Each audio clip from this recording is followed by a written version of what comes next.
Have you ever trusted someone so completely, so blindly, that the thought of betrayal never once entered your mind? That was me, until one night tore everything apart. I hadn't even planned to go out that evening. I'd told my wife, Leah, that I'd be home for a quiet night. Maybe I'd finally watch that documentary she teased me about, or catch up on work emails I'd ignored all week. She was out with her friends for what she called a simple girls' night.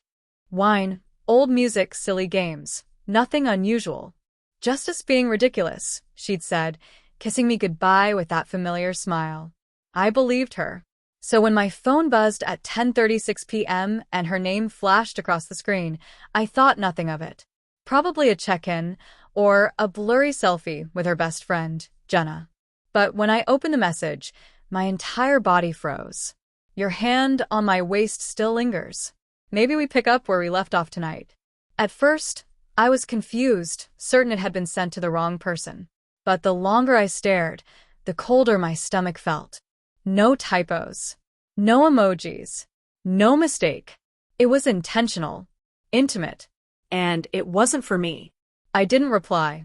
I didn't even call. I just sat there as the air thickened around me. I started pacing through our home, the one we'd built together from the ground up. The walls still carried the faint scent of new paint from our last renovation, the same walls we'd once argued about color over.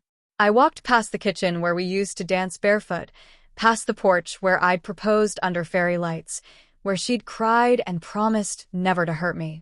Yet somewhere across town, she was whispering those same promises to someone else. I sat back down, staring at the screen again. Rage wasn't what I felt. Not yet. Just a strange, hollow calm. That message had said enough, but silence wasn't an option either. Then I remembered something. Jenna had once mentioned the same gathering a month earlier. Come by if you dare, she joked. Just margaritas, bad singing, and worse dancing. We'd laughed about it, and I'd said no. But tonight, I had a reason to show up. I found the old karaoke speaker we kept in the garage, charged it, grabbed the mic, and synced my phone. My hands were steady. This wasn't revenge. This was revelation. When I arrived, laughter and music spilled from the backyard. The glow of string lights shimmered off the pool. I walked through the side gate unnoticed until I turned the music off. The sharp feedback pierced the night. Heads turned. Then I saw her, Leah, drink in hand, standing too close to a man I barely recognized. His hand brushed her back. She didn't move away. That was enough. I won't take much of your time, I said into the mic, calm but firm. You all know my wife, her laugh, her charm. But tonight, I think you should hear something else. Gasps echoed. Leah's smile faltered. I tapped my phone and my voice, steady, cold, played through the speaker. Your hand on my waist still lingers. Maybe we pick up where we left off tonight. Silence. A heavy, suffocating silence. Then Jenna's voice broke it, sharp, disbelieving. Wait, was that meant for Daniel? The name exploded through the crowd. Daniel, the man beside my wife. Daniel, who was already married. The betrayal wasn't just mine anymore. It spread like wildfire through the group, burning everything in its path. I didn't look at her. I looked at him. Daniel, pale and frozen. Then I set the mic down gently on the patio table, turned, and finally walked away. I finally met Leah's eyes. No shouting, no rage, just quiet, wordless disappointment. Then I turned and walked out. No one stopped me. No one followed. The drive home felt unreal. No radio, no noise, just the echo of my thoughts and the weight of everything crumbling around me. Yet, strangely, I didn't regret what I'd done. It wasn't revenge, it was truth. Harsh, unfiltered truth. When I got home, I left the speaker in the car.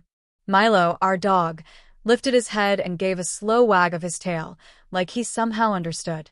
I sat beside him in the dim light, staring at the familiar walls that no longer felt like home.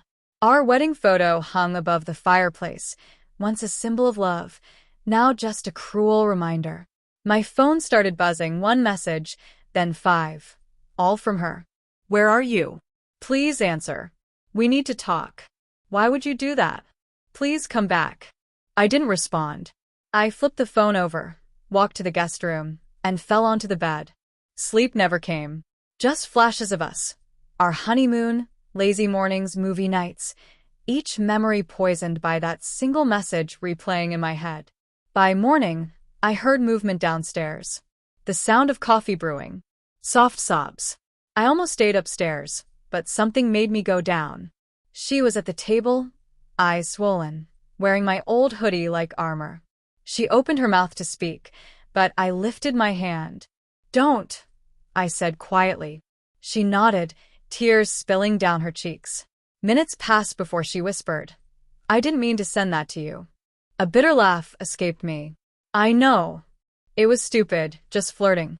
It didn't mean anything, she rushed out. Didn't mean anything? I repeated, leaning back. Then who was it for? Her face went pale. Daniel, I said for her. Her silence confirmed it. Tears slid down again, but I stayed still. You embarrassed me, she whispered. No, I said evenly. You embarrassed yourself. I just made sure the truth had an audience. She broke down, covering her face. You could have talked to me privately. And you could have stayed faithful privately, I replied. Then came silence, the kind that feels like a funeral. The day dragged by in fog. I sat outside with Milo while she stayed inside, crying over cold coffee. We were two strangers sharing an address. That night, I got a message from Jenna. She's not who you think. My heart thudded. What do you mean? I typed back, but no reply came. Hours later, I noticed Leah's phone left unlocked on the counter. I hadn't planned to look, but curiosity and pain are powerful things. I opened it. Dozens of messages.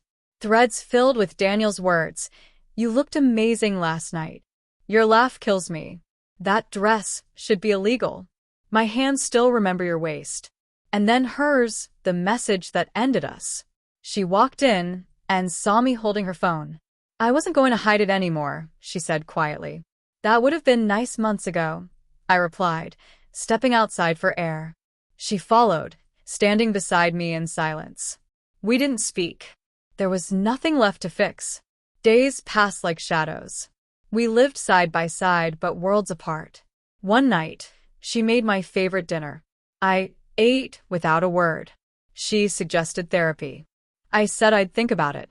Later that night, another message came from Amanda, one of her friends. You were brave. She's been playing with fire for months. The truth kept unraveling. I realized I hadn't been blind. I'd simply refused to see. On the fourth morning, I found her crying again, clutching a photo from our trip to Maine. I want to grow old with you, she'd once said. Now it felt like something a stranger had promised. I watched her crumble. Finally, I said, I'll go. She looked up, startled. To the session, I added. Relief washed over her face. That night, while moving boxes to the attic, I found an old notebook tucked under Christmas decorations. I shouldn't have opened it, but I did. Inside were pages of confessions, desires, and secrets she'd never said aloud. And in those pages, I discovered something I never expected.